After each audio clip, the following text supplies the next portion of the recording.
हाँ जी पंडित जी, राम राम जी। राम राम जी। पंडित जी बताओ, वो आप अपने बारे में बताओ, क्या आपका नाम है, कहाँ पे आप होते हो, अगर किसी ने आपसे मिलना हो तो कहाँ पे मिले। मेरा नाम है जी पंडित सोहनलाल। नूरवा रोड पे मैं रहता हूँ। श्री प्रेमधाम जो अपने मंदिर है काकुआ रोड पे बंटी बाबा जी जिसके अध्यक्ष हैं, उसका मुख्य पुजारी हूँ मैं। और बहुत सी संगत वहाँ पे आती है, बहुत लोगों का भला वहाँ पे होता है। जैसे पंडित जी दशहरा है ना, आप दशहरे के बारे में, कई लोगों को तो पता है दशहरे के बारे में, पर कई आज की जो यंग जनरेशन है ना, उनको ये नहीं पता कि दशहरे का महत्व क्या है। आप थोड़ा सा हमारे चैनल के थ्रू बताइए कि दशहरा हम क्यों मनाते हैं, इसका मेन मकसद क्या है। दशहरे का मतलब है बुराई पर जो है अच्छाई की जीत करना। इस दिन एक महान हस्ती जो ब्राह्मणों के रूप में रावण जी जो होते थे, उन्होंने ये आज के दिन ये ज्ञान दिया था कि अहंकार जो होता है बड़े से बड़े ज्ञानी को भी अज्ञानी बना देता है। जितना मर्जी ताकतवर इंसान हो, अगर उसके अंदर अहंकार पैदा हो जाता है तो उसकी ताकत शून्य हो जाती है। यही रावण ने भी सबको मैसेज दिया था कि अगर आप जितने मर्जी ताकतवर हो, अगर आप कोई बुरे कर्म करने लग गए तो आपका अंत निश्चित है। तो रावण ने भी देखो, रावण ऐसा था जिसने तीनों लोगों पर विजय प्राप्त कर ली थी। काल को अपने पैरों नीचे दबा रखा था, उसको कोई मारने वाला नहीं था वैसे तो, लेकिन फिर भी उसने ये लीला रची। एक संसार को ज्ञान देने के लिए उसने भगवान से बैर किया, भगवान का विरोध किया, भगवान को उनका उद्धार करने के लिए पृथ्वी पर आना पड़ा था। इसलिए उनका भगवान ने आकर उद्धार किया और लोगों को ये ज्ञान दिया कि बुराई का अंत निश्चित है और अच्छाई की जीत भी निश्चित होती है। इसलिए हमेशा अच्छे कर्म करो, लोगों का भला करो, तो उससे अपने आप सबका भला होता रहेगा।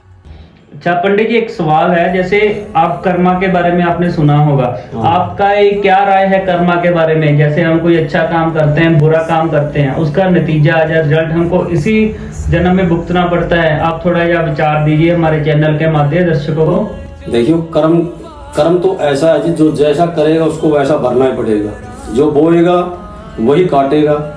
तो अगर हम अच्छे कर्म करेंगे तो हमको अच्छा फल मिलेगा, और बुरे कर्म करेंगे तो उनका बुरा फल मिलना ही है। वो हमको भोगना पड़ेगा।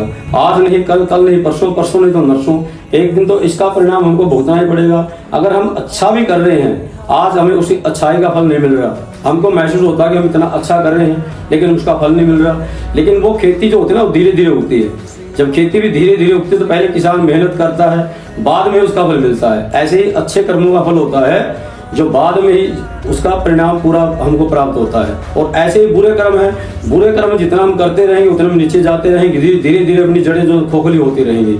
जब बुरे कर्मों का अपना अंत हो जाता है तो जड़ अपनी खत्म हो जाएंगी, तो पेड़ ऐसे ही जैसे अपने आप गिर जाता है तो इंसान भी ऐसे ही डगमगल होने लग जाता है। यही अपने कर्मों का फल होता है। जैसे पंडित जी, ये भगवान राम के वनवास के बारे में आप थोड़ा सा विस्तार में बता दीजिए। जैसे पता है आजकल के लोगों को, जैसे बच्चे आजकल खास है, जो यंग जनरेशन है, उनको हमारे जैसे है ना सनातन धर्म के, उन्हें इतना नहीं पता। उनको पता है कि भगवान राम है, उन्हें वनवास काटा, मतलब मोटा मोटा याद है। आप थोड़ा सा विस्तार में बताइए। देखो जी, जब भगवान राम थे वो महाराजा के रूप में पैदा हुए थे, दशरथ के पुत्र थे, ठीक है। वो साक्षात भगवान विष्णु जी का ही अवतार थे। उसने कि कभी कभी अपने मुंह का निवाला भी वापिस चला जाता है।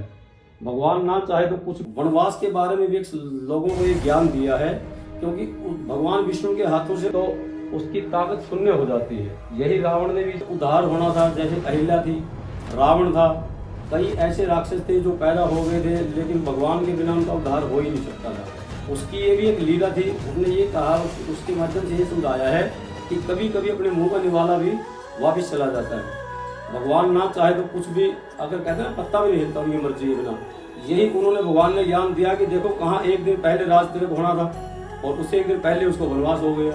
ये भगवान ने वनवास का रूप, वनवास में वनवासियों को रूप धारण कर करके कितने लोगों का, कितने राक्षसों का उद्धार किया है। यही उन्होंने वन में जाकर अपनी लीला का महत्व किया।